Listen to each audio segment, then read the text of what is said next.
Conspirators 50 years ago, on July the 20th, 1994, tried to assassinate Hitler.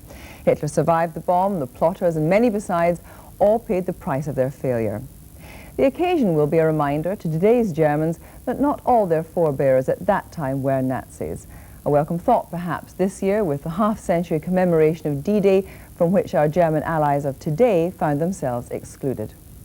Germany's resistance, what's more, though a failure, was not confined to the bomb plotters. David Sells reports. By July 1944, Hitler's back was to the wall, though the war had 9 bloody months still to run. With the Führer at his headquarters in East Prussia one day, the plotters struck. The bomb exploded, the conference room was shattered, senior German staff officers lay dead or injured, but the sorcerer himself, the evil genius of the Third Reich, was alive.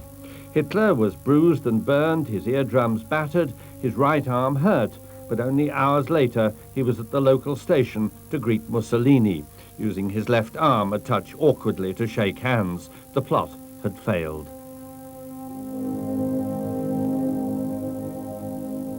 Colonel Graf von Stauffenberg had planted the bomb and slipped away, one of a group of conspirators, mainly army officers, who'd been planning Hitler's death since 1938. Stauffenberg was executed that evening. Hitler's retribution for other conspirators was as swift and merciless.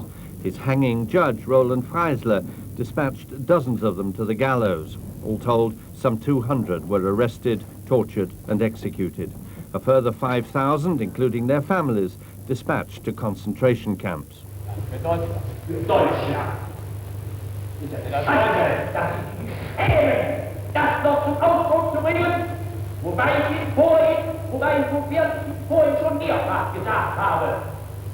Wie das mit Deutschland ist.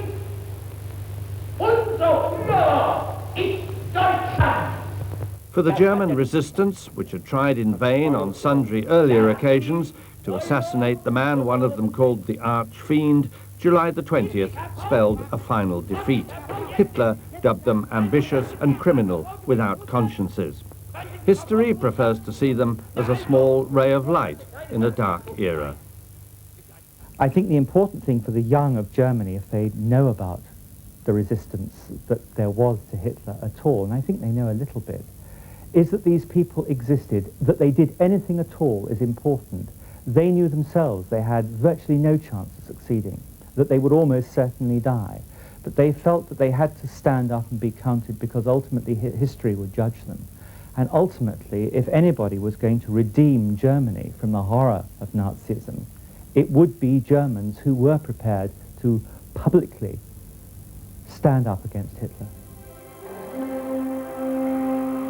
The Nazi reality was totalitarian from the word go, a dictatorship reveling in mass rallies, swathed in swastikas and with sharp teeth for any domestic opponent. Mass support for Hitler there certainly was, especially while he was winning.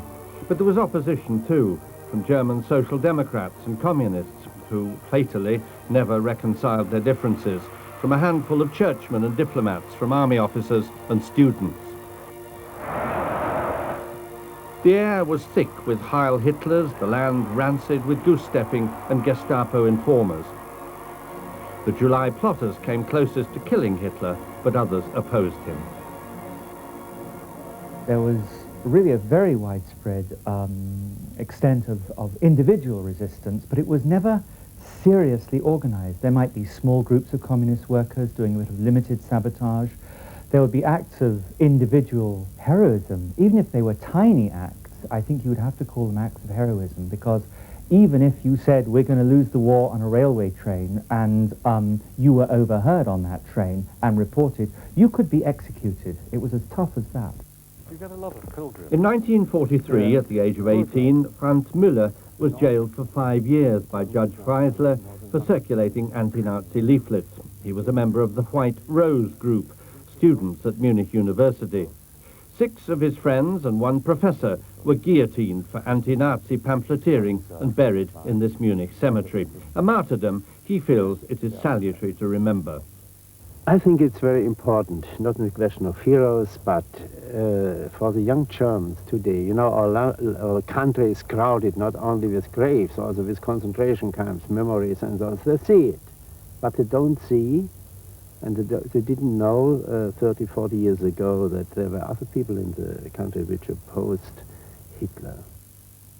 The White Rose students were mostly in their early 20s. At Munich University, two in particular are remembered, Hans and Sophie Scholl, brother and sister. After depositing leaflets one day on a parapet in the entrance atrium, Sophie mischievously elbowed them off. And they put a few hundred leaflets and put it here on the balcony. And Hans Scholl just wanted to go away, and suddenly he saw that his sister took her elbow, was going along the balcony, and so the leaflets came flying down. Sophie and Hans were spotted and arrested. Today, inlaid in the pavement outside, a trail of leaflets in ceramic commemorates the student martyrs. The White Rose is now being appreciated by Germans themselves. The Scholls and their philosophy professor, Kurt Huber, recognized for their anti-Nazi witness. It is, however, not all plain sailing. It never was. One of Count Stauffenberg's sons has objected to the inclusion of German communists in the Berlin exhibition commemorating the anti-Nazi resistance and his father's attempt to kill Hitler. It is a bit of a poser to find the former East German communist leader Walter Ulbricht, one of Moscow's pawns, there on the right. A frailty, though, of the German resistance was that right and left never did get together. The exhibition, though, carries a potent message for today's young Germans. Civil disobedience, to say no, with good reasons to say no to the government, must start as early as possible. You cannot wait and see and say, it's not my business. All that is necessary for the triumph of evil is that good men do nothing. A dictum spelled out unforgettably by a German anti-Nazi, Martin Niemöller, an evangelical pastor who spent 8 years in Hitler's camps, in a short, mordant poem. When the Nazis came for the communists, I was silent. I wasn't a communist. When the Nazis came for the Social Democrats, I was silent. I wasn't a Social Democrat. When the Nazis came for the trades unionists, I was silent. I wasn't a trades unionist. When the Nazis came for the Jews, I was silent. I wasn't a Jew. When the Nazis came for me, there was no one left to protest. The Wolf's Lair, where Stauffenberg tried to kill Hitler, is today in Poland, a reminder that for long years after the war, the conspirators themselves were seen as traitors by their contemporaries resentful of collapse and defeat. Today's Germans may prefer to ponder two facts. In the 12 years of Hitler's rule, the Nazis killed more than 130,000 of their own people, Jews not included. And, according to Anton Gill, they imprisoned at one time or another more than 3 million. The German apple, in Hitler's day, was not wholly rotten.